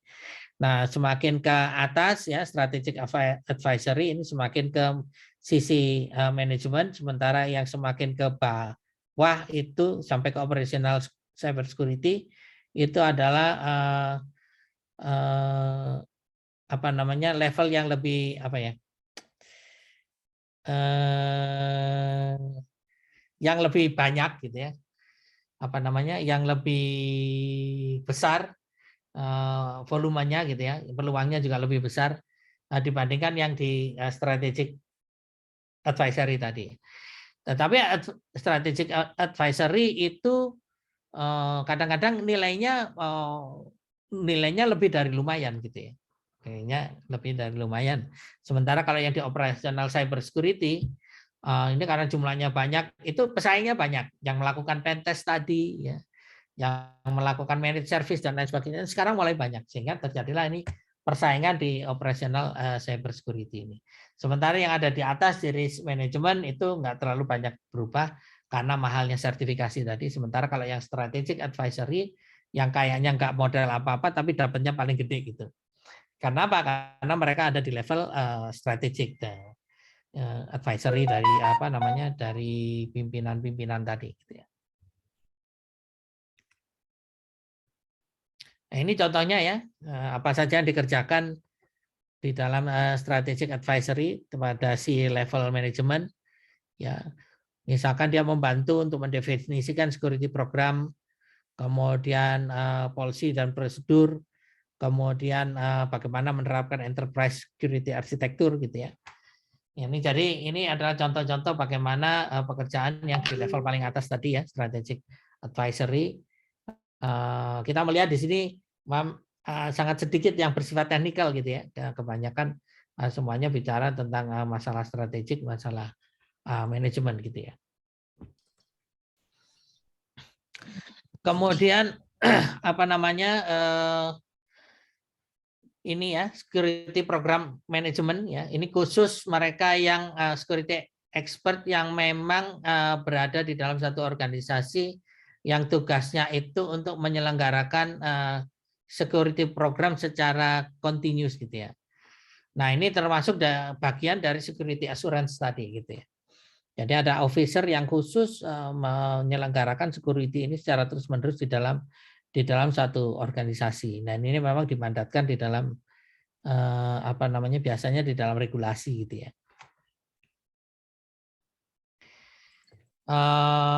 Punya tinggal beberapa menit lagi ya Pak Didin.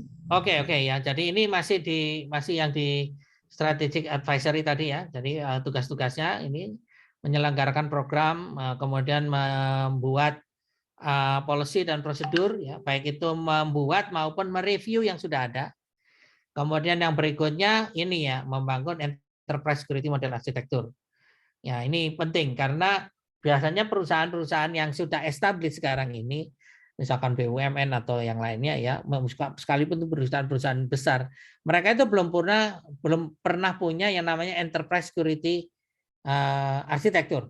Ya, ini jadi ini adalah sebagai contoh beberapa waktu yang lalu saya membantu Prof Eko apa namanya di satu BUMN dan satu perusahaan operator pertambangan salah satu yang terbesar di Indonesia itu mereka sudah running dengan sangat masif ya namanya IT di dalam organisasinya, tapi persoalannya sudah segede itu mereka nggak punya yang namanya enterprise security model arsitektur, sehingga terpaksa kita harus mencangkokkan model arsitektur yang kira-kira pas buat mereka gitu ya, sehingga kemudian mereka bisa menerapkannya. Nah, kemudian ada yang cyber security risk management ini ya. Nah, tadi yang sudah ini ya di gambar ini ya. Nah, ini apa namanya yang pada prinsipnya adalah mereka yang bertugas untuk memastikan agar semua risiko security itu ditangani. Nah, pada sektor ini sebenarnya posisinya juga cukup banyak ya. Ada yang mereka yang ada di apa namanya yang ada di quality assurance ya, yang ada di assessment program dan manajemen ya. Ini ada yang orang yang melakukan khusus untuk review dan documentation. Jadi di sini memang ada subspesialisasi lagi yang memang terkait dengan manajemen keamanan ya, manajemen security ya. Jadi apa namanya yang terakhir adalah yang bekerja di cyber security operation. Ya, yang di cyber security operation ini aktivitasnya seperti ini ya. Security operation menyelenggarakan tadi monitoring, menyelenggarakan apa namanya early warning ya. Kemudian ada yang melakukan vulnerability scanning ya, termasuk tadi threat hunting. Kemudian ada yang secara rutin melakukan pen testing. Dan yang terakhir adalah mereka yang menyelenggarakan insiden respon. Ketika terjadi sesuatu yang buruk yang tidak kita harapkan, maka mereka yang akan mengambil alih. Ya, jadi saya kira itu ya apa namanya beberapa apa namanya kegiatan yang menggambarkan karir kita di apa namanya di sektor security ini. Ini lanjut dikit ya. Cyber security operation ini biasanya menyelenggarakan SOC ya. SOC bentuknya seperti ini ya, command center yang di dalamnya ada berbagai macam dashboard yang menggambarkan visibility pada setiap sektor security. Ya, jadi kira-kira demikian uraian yang berkaitan dengan apa namanya prospek karir dan sektor-sektor bisnis apa saja yang sekarang ini sudah berjalan. Yang saya ceritakan ini tadi bukan dari luar negeri ya. Ini semua sekarang sudah berjalan di Indonesia. Jadi perusahaan-perusahaan yang menyelenggarakan ini sekarang sudah berjamur, berjamuran gitu ya, tumbuh pakai campur di musim hujan. Ya banyak sekali yang menawarkan ya beberapa teman-teman yang mantan alumni IDCIRT pun juga ada beberapa yang mendirikan usaha yang semacam ini, baik itu menyelenggarakan security expertise maupun layanan-layanan security yang sebagaimana sudah saya sebutkan tadi, baik yang operasional maupun yang strategik itu seperti yang saya sampaikan tadi itu sudah banyak dilakukan.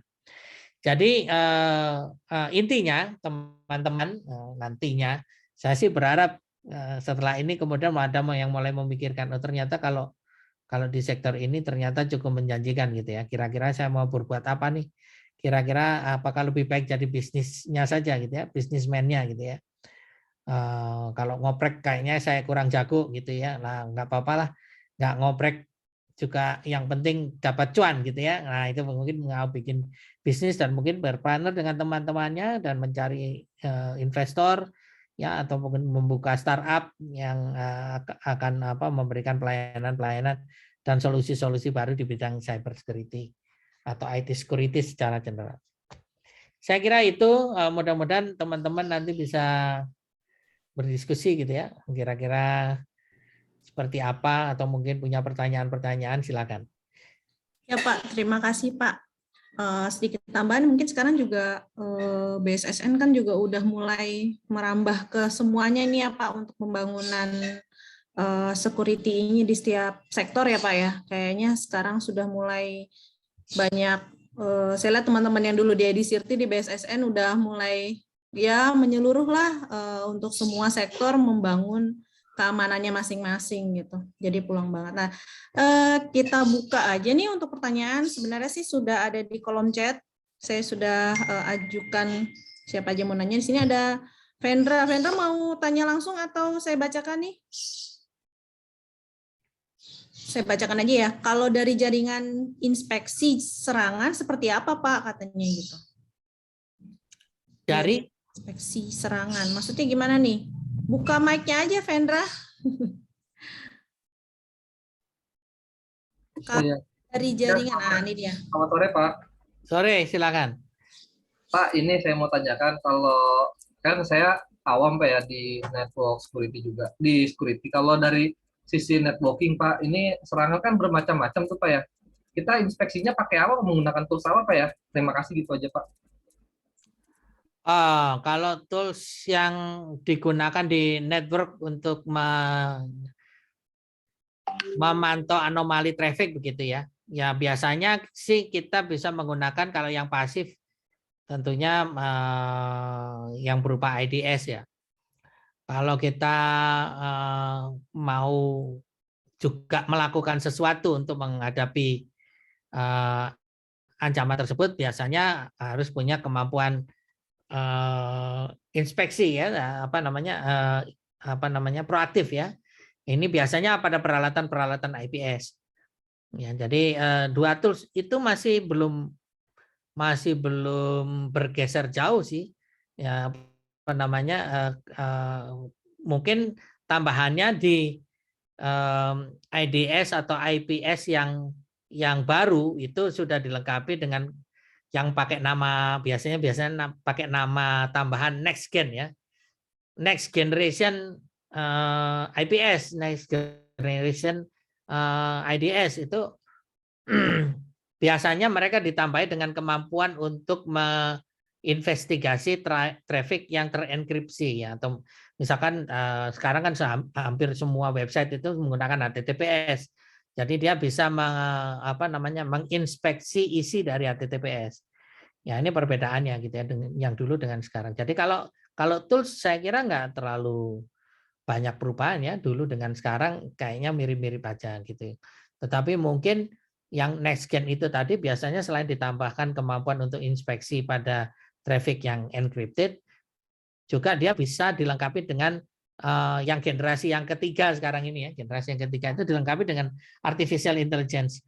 Jadi dia melakukannya tidak lagi dengan pengamatan kalau dulu zamannya Mbak Dwi dulu dia tiap hari melotot depannya layar gitu ya. Ini mana yang masuk ke anomali, mana yang bukan gitu ya. Masih diputuskan secara manual ya berdasarkan ada referensinya gitu ya. Kategorinya, Pak. Hah? Berdasarkan kategorinya yang mana? Berdasarkan kategorinya ya, ada taksonominya segala gitu ya. Nah, itu sekarang dilakukan secara terotomatisasi karena ada artificial intelligence yang diberdayakan di situ di next generation IDS IPS itu sehingga meringankan kerja kita. Loh, apakah itu hanya sekedar gimmick saja atau gimana? Sebenarnya nggak gimmick ya. Itu sebenarnya sangat relevan atau sangat masuk akal. Kenapa? Karena kalau zaman sekarang kita masih melakukannya secara manual, ya pasti tidak akan sanggup. Karena pertumbuhan traffic itu kan eksponensial ya. Dulu kita ngamati traffic mungkin hanya ratusan mega. Sekarang tera. Ya bukan mega atau giga lagi, tapi sudah tera kapasitas traffic yang harus kita pantau. Kalau melototin satu-satu ya udah sampai mata kita nggak bisa ngikutin gitu ya, karena saking cepatnya itu trafficnya itu berubah gitu ya, karena saking banyaknya. Sehingga yang bisa melakukan itu ya tentu mesin. Kita tidak bisa lagi tinggal seberapa cerdas mesinnya kan gitu ya. Saya kira itu sih. Ada lagi? Silakan. Pertanyaan lagi nih Pak, di dalam perusahaan yang berkembang saat ini nih, teknologi security apa yang perlu kita aware dan pelajari mengenai hal-hal security? Oke, yang belakangan ini jadi teori security itu sebenarnya dari sejak 30 tahun terakhir nggak banyak berubah ya. Jadi kita masih berasumsi yang namanya segala macam jenis ancaman dan serangan itu pasti berasal dari luar. Oleh karena itu yang kita lakukan, yang sekarang disebut sebagai baseline security. Baseline security itu adalah perimeter security. Segala sesuatu yang kita tempatkan, peralatan, sumber daya, ya kemampuan untuk menangkal semua serangan yang dari luar itu disebut dengan perimeter security. Asumsinya kalau kita bisa mengisolasi yang ada di internal, yang ada di dalam dari segala sesuatu yang menakutkan di luar itu, maka yang di dalam ini adalah area aman. Oleh karena itu kan ada istilah DMZ, ya, the military zone. Ya, nah, di situ adalah area antara ya yang memisahkan antara the good and the bad gitu ya. Yang good yang di dalam, yang the bad yang di luar ya. Yang di luar itulah yang penuh dengan ancaman dan bahaya gitu ya, mara bahaya, sementara yang di dalam ini yang aman. Nah, itu adalah konsep dasar dari perimeter security. Nah, sekarang perimeter security itu yang namanya baseline security itu tadi, itu sekarang sudah sudah ditinggalkan gitu. Karena sekarang semua serangan yang berasal dari luar itu bisa setelah dipelajari itu ternyata kategorinya adalah hanya menarik perhatian aja. Atau untuk menghabiskan sumber daya keamanan yang kita miliki ya. Kita semuanya tim harus mantau sana semua karena sekarang sedang ada massive attack gitu ya. Padahal massive attack-nya tidak menghasilkan apa-apa sebenarnya. Selain hanya menghasilkan distraction atau gangguan tadi. Ya, mengalihkan perhatian kita. Nah, serangan yang sesungguhnya itu yang sekarang ini yang belakangan ini menonjol itu adalah yang disebut dengan insider threat. Insider threat itu adalah serangan yang dari belakang yang karena yang belakang ini tidak pernah kita jaga karena apa? Diasumsikan trusted gara-gara paradigma perimeter security tadi. Perimeter security menganggap yang di luar itulah yang berbahaya. Kalau yang di dalam harus kita percaya orang ini kita sendiri, teman kita sendiri. Masalahnya teman kita sendiri itu tetap manusia. Nah, meskipun dia tidak melakukan, tapi dia habis main game di warnet atau habis main game di di kafe pakai free wifi. Dari free wifi itu dia nggak sengaja ngakses atau mengklik satu link iklan yang ditawarkan oleh layanan wifi-nya, gitu ya. Karena layanan wifi-nya itu portalnya ada keluar bannernya, dia klik. Ternyata setelah dia klik itu ternyata di situ ada potentially unwanted application, mendownload sesuatu yang itu ternyata adalah malware. Gak berapa lama dia masuk ke kantor, connect ke wifi yang di kantor dan infeksi yang ada di dalam handphonenya tadi, habis main game yang di tempat yang tidak higienis tadi gitu ya, tanda kutip, maka dia menularkan itu ke internalnya. Jadi ini adalah contoh yang sederhana bagaimana satu insider itu terjadi. Persoalannya insider threat itu belum ada toolsnya yang bisa mendeteksi karena dia mengasumsikan kita ini terpercaya semua, trusted semua. Nah, kalau kita saling mencurigai kan repot gitu ya. Tapi padahal kenyataannya justru kelemahan itulah yang dieksploitasi ya. Mereka masuknya dari di antara kita gitu ya. Jadi siapa di antara kita ini yang menularkan kita tidak bisa tahu karena yang seperti disampaikan Pak Yahya tadi ya, kalau kecurian data itu orang suka nggak kerasa itu kalau datanya dicuri atau datanya sudah jatuh ke tangan orang yang tidak berhak gitu. Kenapa? Loh, saya baik-baik saja kok, saya nggak merasakan apa-apa atau tidak mengalami kerugian apapun seolah-olah gitu ya. Kenapa? Karena data yang dicuri itu kan sebenarnya nggak hilang gitu. Datanya tetap di situ. Nah, itu file saya tetap ada di situ. Iya, tapi tidak kesebar kemana-mana.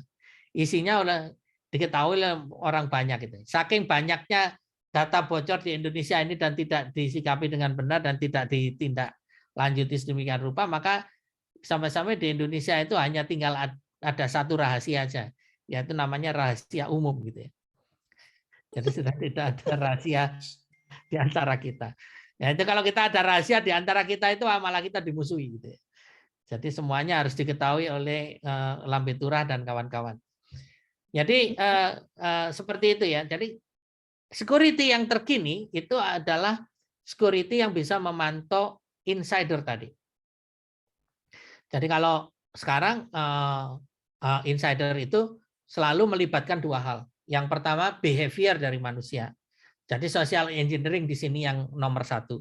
Dan social engineering itu diikuti dengan malware yang sophisticated. Malware yang sophisticated itu gimana sih? Malware yang hanya ditulis berdasarkan profiling saya, misalkan. Gitu. Kebiasaannya Pak Didin itu kalau pagi ngapain? Kalau pagi pertama buka Facebook. Habis buka Facebook ngapain? Baca Detik. Habis baca Detik, lihat update drama Korea terbaru gitu ya. Gosip artis-artisnya gitu ya. Baru setelah itu kerja, ya. Baru kerjanya mulai dari buka email, sambil buka email, kemudian mengakses ke aplikasi tertentu ke database. Nah, ini dicatat oleh malware-nya itu. Jadi malware ini ketika masuk pertama kali dia tidak seperti malware zaman dulu langsung take advantage ya. Begitu dia menular langsung nyuri data, langsung ketahuan, langsung gebuk-gebukan gitu ya. Sekarang enggak. Malware yang sophisticated sekarang ini dia fungsinya recognition dulu. Jadi dia mengamati dulu, oh Pak Didin ini ngapain? Dia collecting data. Oh Pak Didin jam sekian. Ya kurang lebih setiap hari itu aktivitasnya itu gitu. Nah, ketika ini sudah proven selama beberapa minggu misalkan atau beberapa hari, nah dia mengirimkan informasi ini keluar. Cara mengirimkan informasinya gimana? Ketika Pak Didin ngakses detik, dia ikut ngakses. Sehingga yang namanya next generation firewall, IPS, IDS yang ada di perimeter security tadi, tidak mendeteksi ini sebagai malicious traffic. Kenapa? Karena dia ikut bareng dengan Pak Didin ngakses detik yang HTTPS, yang ini legitimate access. Dia tidak dicurigai, numpang lewat. Nah, barulah setelah itu, oh ternyata Pak Didin seperti itu. Oh ya sudah kalau gitu. Ketika nanti Pak Didin ngeklik detik, ya, pada saat itu juga kamu kirimkan payload ya ke Pak Didin ya. Payloadnya apa? Payloadnya adalah nanti kalau Pak Didin masuk ke database, kamu catat kredensialnya.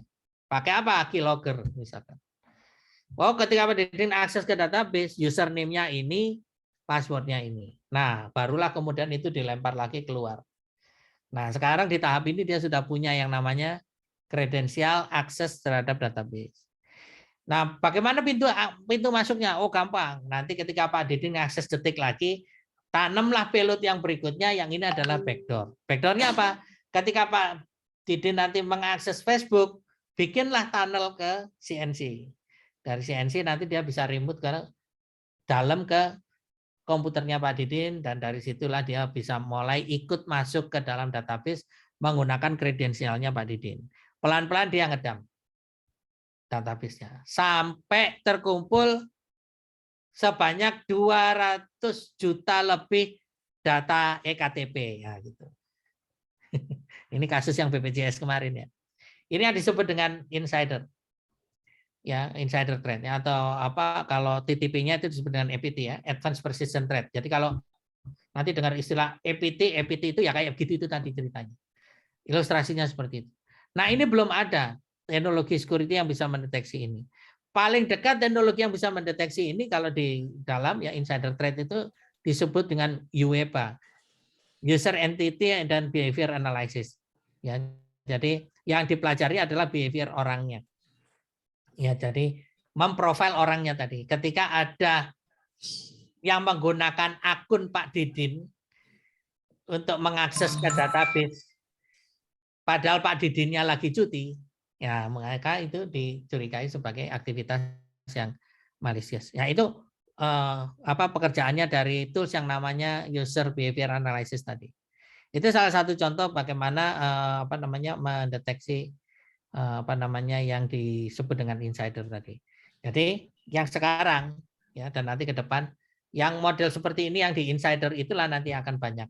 Dan toolsnya masih sangat-sangat kurang. Ya, jadi yang sudah proven ya, termasuk data leak prevention itu produk-produk yang seperti itu yang sekarang banyak ditawarkan sebagai alternatif untuk proteksi insider tadi. Baik Pak, satu pertanyaan terakhir nih Pak.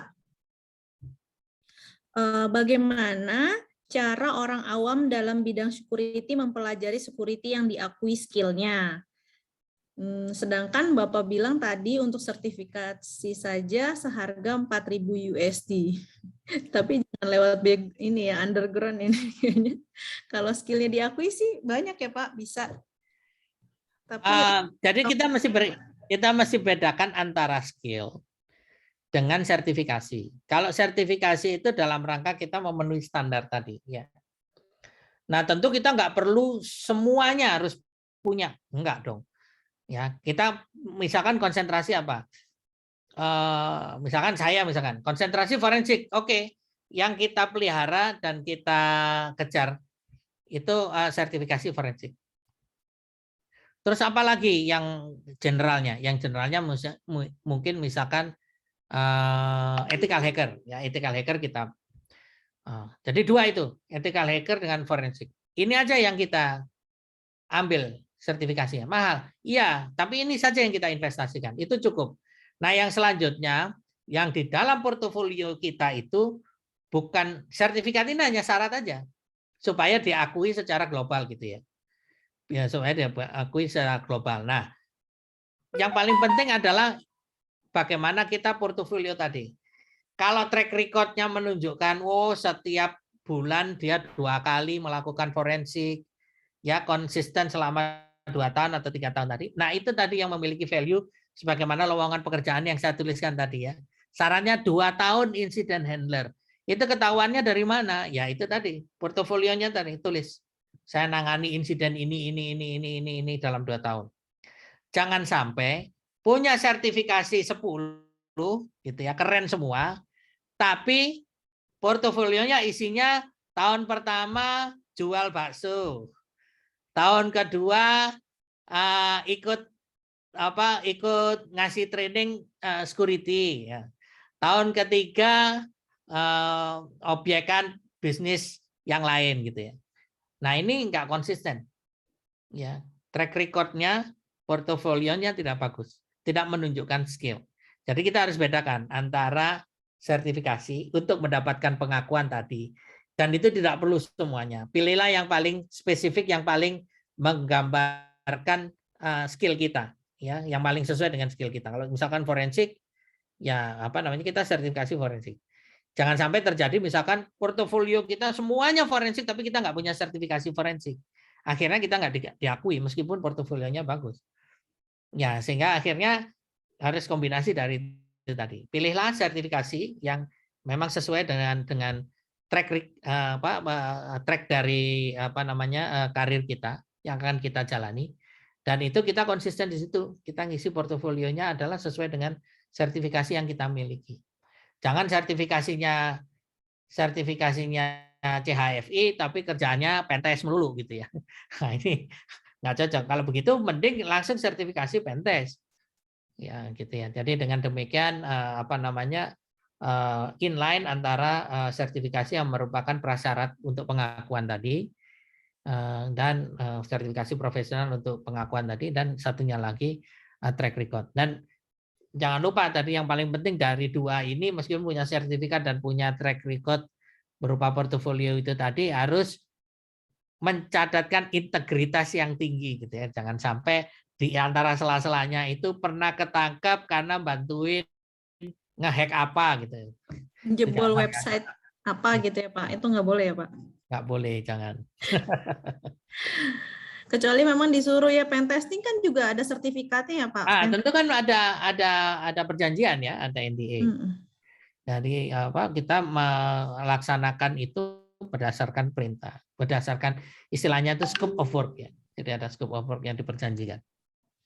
Iya, forensik kan memang salah satu, banyak kok pilihannya tadi, pentester ada, jadi itu juga teman-teman masih pada muda-muda ya Pak, jadi pentester. Ada website yang dia merasa ini udah aman belum sih, nanti direkrut tuh, nanti tapi paling kita punya 1 sertifikat, terus nanti istilahnya skill itu buat portofolio kita pernah mengerjakan apa. Kalau si sertifikasinya ya bahwa kita sudah mempelajari secara benar, seperti itu. Ada sertifikasi yang murah-murah kok, misalkan kayak pentest bisa pilih OSCP misalkan.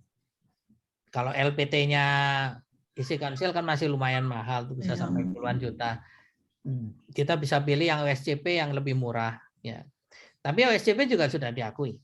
Ya, jadi cukup lah. Nanti kita sambil ngumpulin jam terbang, sambil ngumpulin portofolio, nanti dapat rezeki, siapa tahu ada investor yang mau ngongkosin kita gitu ya. Untuk orang Indonesia ini problem. Tadi salah satu soft skill yang penting itu adalah menguasai bahasa asing ya, komunikasi, menguasai bahasa asing. Kenapa? Karena semua ujian sertifikasi itu bahasa Inggris. Ya banyak orang Indonesia bukan karena goblok ya, bukan karena nggak pinter, bukan karena nggak sakti. Wah, kungfunya jago. Tapi masalahnya bahasa linggisnya itu kacau balau ya.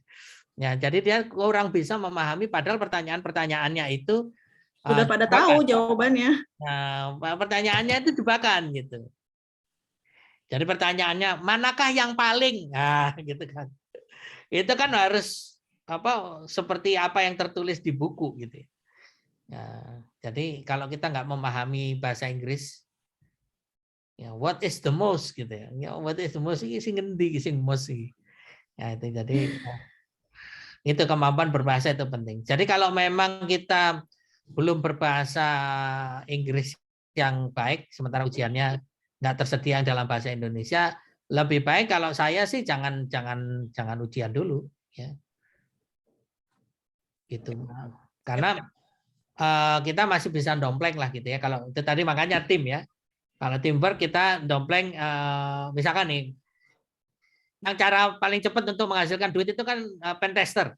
Kalau kita punya tim pentest gitu ya, nggak usah semuanya punya sertifikat pentest.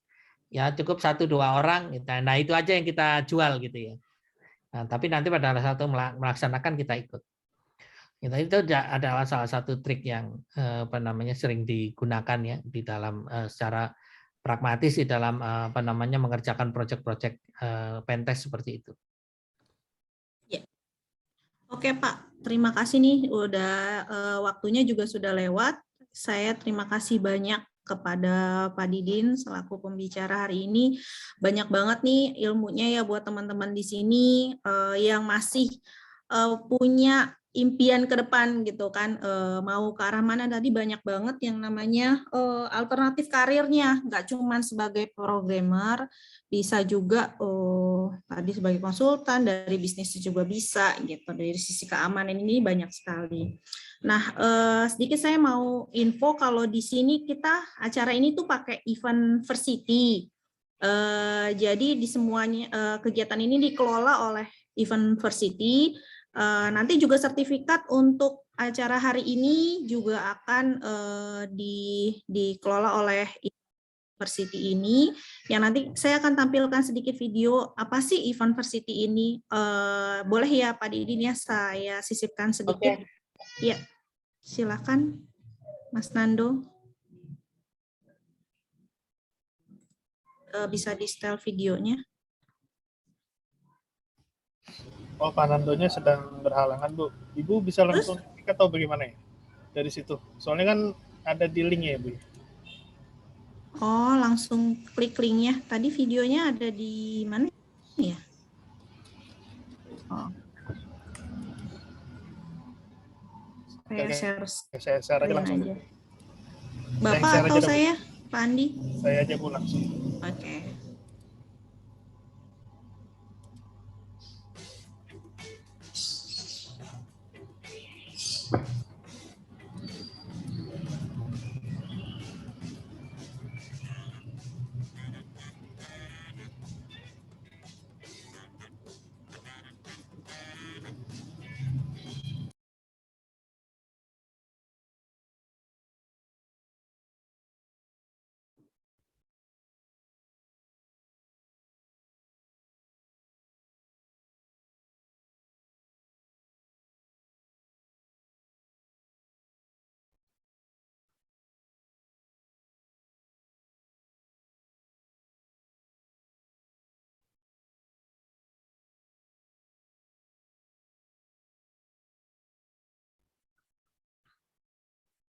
Ya, itu dia, Bu.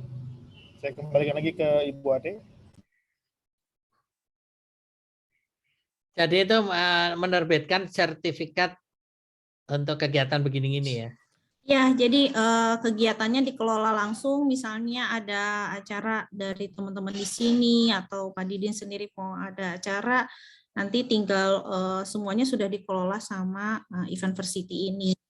Ini kan kayak sekarang kan biasanya kan harus ada link absensi untuk mendapatkan sertifikat. Terus nanti ada orang lagi yang buat confirm. Nah, dengan Eventversity ini semuanya udah langsung ke get langsung, Pak. Jadi semua absensi sudah ada, siapa saja yang hadir akan mendapatkan